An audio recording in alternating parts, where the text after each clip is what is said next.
This is Singularity, a sacred scripture study. You are listening to episode 24. Today we start chapter 4 with part 1 in A Course in Miracles. I am Angie, your host of Singularity, a podcast where we're not afraid to ask the questions that lead us to our truth. Each season we'll be discussing our way through a different sacred or inspired text. Join us with Season 1 as we find our truths in A Course in Miracles, the advent or beginning of a great awakening. And just as the course itself will tell you, this is but one version of the universal curriculum. There are many others. This one only differing in form. They all lead to God in the end.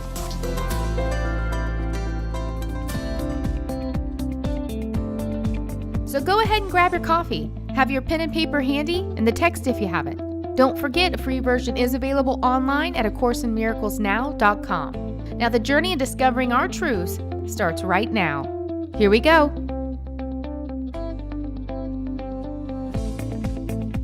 Welcome back, Miracle Makers. Thank you for joining me for another episode, and I am so glad that you're taking this time for yourself today. All right, so in today's episode, we're going to start chapter 4, The Illusions of the Ego.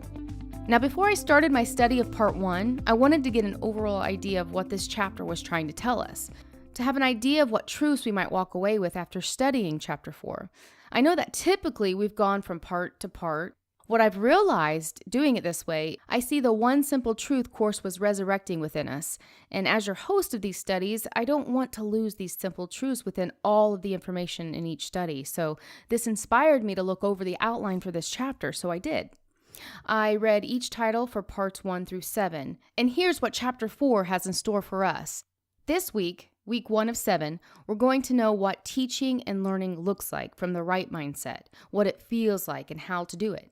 In week 2, we see why ego is the main reason we are struggling to attain right learning and teaching, or why we find ourselves constantly in and out of right learning and teaching.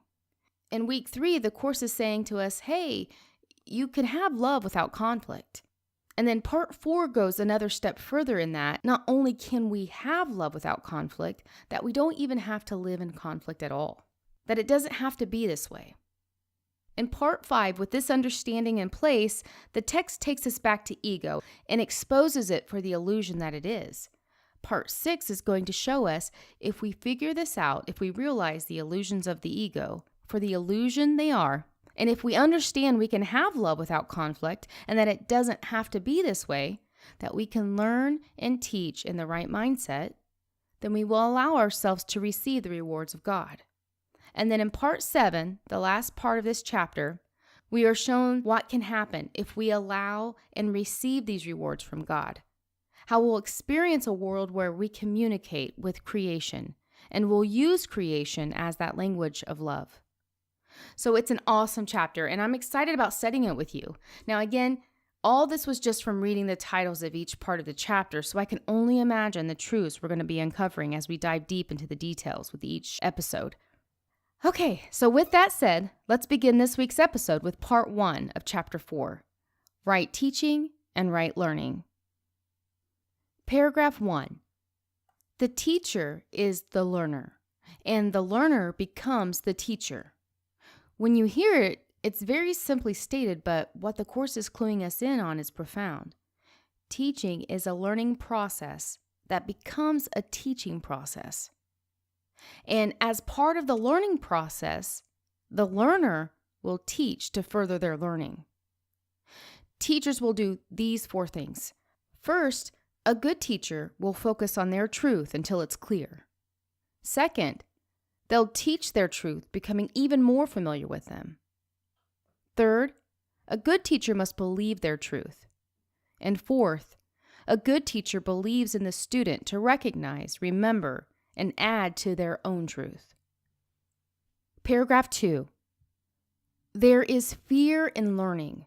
When new information presents itself, it can cause us to question our thought systems. So to protect our thought systems, we avoid new information. This is why some people can even become angry when their beliefs are questioned or contradicted. This anger is really fear, because learning means change. And since change is scary, it's impossible to be seen as a healing. This is because separation was the first experience of change. So now change feels like further separation. Well, ego is running the show. It's so easy for us to fall for just about anything that feeds its story. However, we don't have to stay trapped here. We're still capable of learning. Ego, though able to learn, will never know. Spirit is knowing, but unable to visualize. And this is why neither will ever understand the other, and why it's impossible for ego and spirit to ever communicate with each other. Ego visualizes, and spirit can't. So ego will never see spirit, and spirit, unable to visualize, can never see ego. They are fundamentally different. This answers the question, why aren't my prayers being answered? Spirit can't intervene with ego's story, making crazy things we experience better or worse. When in ego, our self, intentions, or will are completely the opposite of God's self, intention, or will. With all that said, ego, though holding our potential captive, can never fully keep us from our full potential. Paragraph 3. Ego must be taught. Learning causes fear because we'll no longer need ego once we connect with our truth. The Course points out ego isn't destroyed, it is simply released. And ego should fear this change because truth is an extension of love and ego isn't. We all learn this lesson. In the Course, Jesus tells us that he had to learn it, and because he did, he's able to teach it. Teaching us how the thought systems of ego arose, not as an attack on ego, but to understand ego. Because seeing how these thought systems came to be allows for change. From these changes, we remember our true creation, which is ego's biggest fear. Paragraph 4. At this moment in our journey, the greatest gift we have is teaching and learning, because resurrecting the truth is about shifting our mindset back into alignment with our knowing. And it's teaching and learning that will allow the mind to change. Just refusing to change our mind doesn't prove the separation didn't happen. When we're dreaming, just because we don't think we're dreaming doesn't mean it's not a dream. In ego, we dream we're separate, and the world we experience is built from this idea. And without us changing our minds, there's no other way we could undo it. The minute we get out of our way and open our mind and change, the truth will lead us gently back to God. Paragraph 5. The goal of a teacher is to be the reminder, reminding the learner of their own truth. Teaching so they're no longer needed, because now with their truth remembered, they can teach their own love version of truth. Ego struggles with this because it longs to be needed, and it uses teaching as a way to feel needed. We are extensions of the original author of creation laws.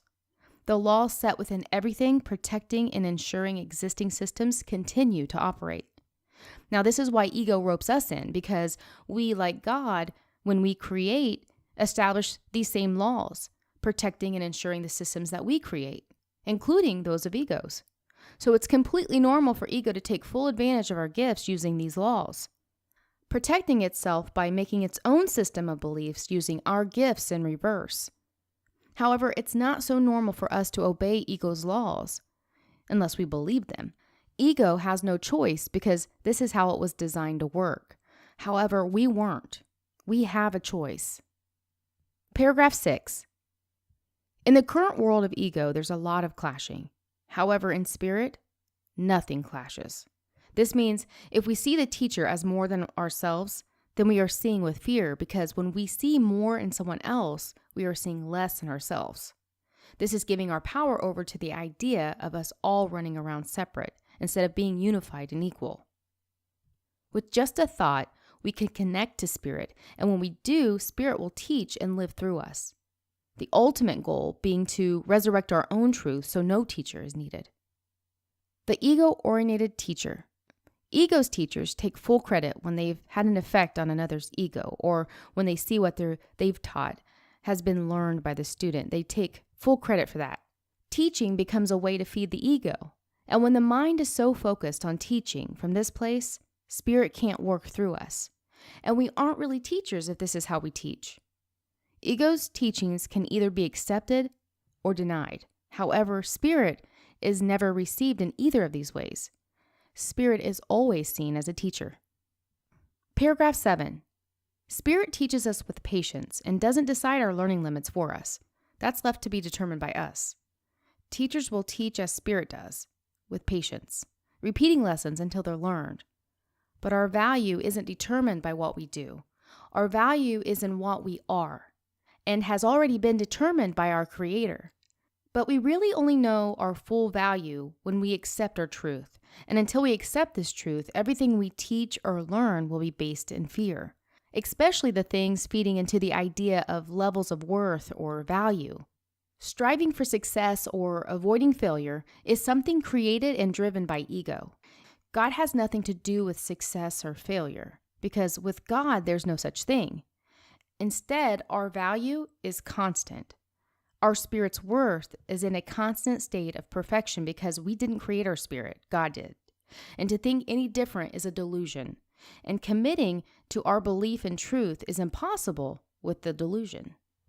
Remember, there is nothing we have to say, be, or do that will give us value. This is never a question in truth. However, in ego, it's always questioned. Paragraph 8. Ego is in a constant state of doubt, so it will take full advantage of any chance it gets for some validation.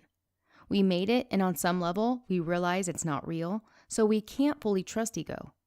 So for as long as ego exists, it will have doubt. Because it's a scary thing to address, the best way to go about resolving this ego reality without going crazy is to just accept the reality as it is. We are a part of the real reality, unchanged, and out of ego's reach, and always well within reach of spirit. When we are afraid, the text tells us to still the ego and remember God is real and we are extensions of Him. We can't let ego try to tell us otherwise. Ego is incapable of reaching something so far beyond its understanding. Paragraph 9. We created fear, not God. We have fear because we chose to create without love or God. We have no peace because we aren't expressing love or God while using our function. God has given us a beautiful function of bringing our love into reality through our creations. We aren't doing this. Ego is intimidated by our function because it's creating reality from love, and ego is making delusions from fear. When we wake up or remember our truth, it will be really hard for us to understand how we could have believed ego. So don't believe ego now. And whenever we try to make ego more believable, we only prolong our inevitable reunion with truth. The text tells us the word inevitable makes ego very uncomfortable, but it makes spirit joyful. God is inevitable. We can't avoid Him any more than He could avoid us. Paragraph 10. Ego is very afraid for us to experience the joy of spirit. Fearing when we do, we'll no longer focus our energy on protecting ego, and instead we'll focus our energy on seeking joy without fear. But fear's the witness to separation, and ego can only exist within this fear and separation. And this is why ego is happy when we are fear-focused instead of joy-driven. We must let go of fear and not listen to ego, listening to God only, who has no personal gain to have over us, because He knows we are one. Same with spirit He created. When we release ourselves, we release others. We no longer have to present ourselves as a value on a scale or with lies of the ego, nor should we see our brothers in this way. Paragraph 11. The home we've built with ego is unstable. In fact, everything we build with ego is. And this fact will eventually work in our favor. The real news? It's impossible for God to create something unstable, and just as impossible for ego to build something eternal. I love that so much, I'm going to say it again. It's impossible for God to create something unstable, and just as impossible for ego to build something eternal. See, God has already created our home, but for some reason, we choose to leave this stable, worthy home empty, and instead focus our energy trying to keep ego's home up and running, wasting energy when our true home stands forever and is always ready for us to come home. Paragraph 12. We can't save our brothers through ego, let alone ourselves. However, we can save both through spirit. Spirit sees our own importance from the perspective of the whole. However, ego, who has a lot to learn here, only sees our importance, regardless of the whole. This concept of the whole perspective is a very basic understanding for spirit. This is why it's easy for spirit, because it's very aware that it is truth, and it happily leaves it everywhere. In the Bible, when it talks about the meek inheriting the earth, what it's basically telling us is if we are meek, or viewing our importance from the whole perspective, or as no more important than the whole, it allows our energy to be focused on opening our spiritual sight so we can finally move into the home built for us by our Creator. But we put so much of our energy and focus on ego's house, a house guaranteed to fall. However, if instead we made our focus and energy about being meek, or seeking with the good of the whole as most important, this mindset will open the door to our home built by our Creator. Our heavenly home is not only beautiful, it has the quality worthy of honor and respect. It is beyond doubt, beyond physical sight.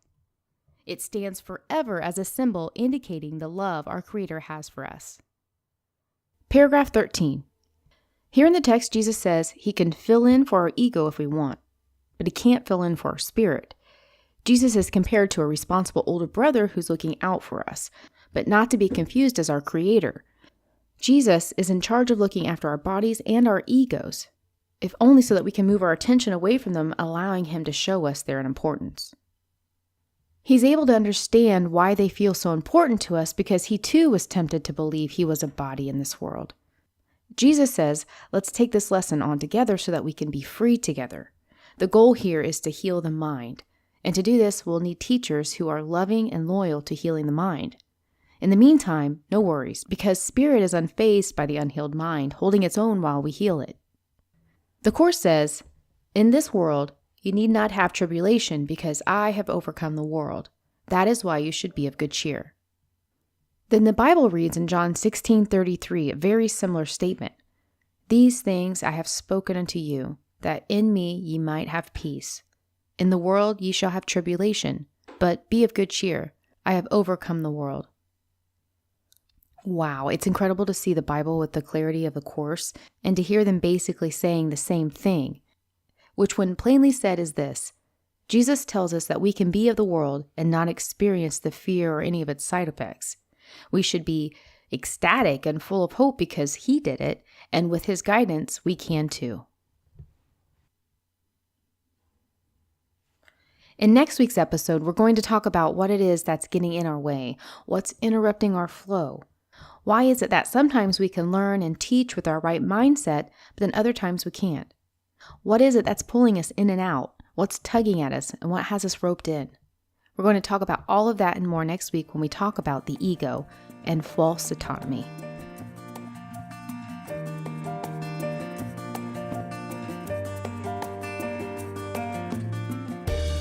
That wraps up this episode. The thoughts I share in each podcast are my best interpretation of what resonated as truth for me. I love to share them with you. My intention is to evoke your own thoughts that will make rise within your awareness your own truth. Thank you for being a part of my journey and for allowing me to be a part of yours.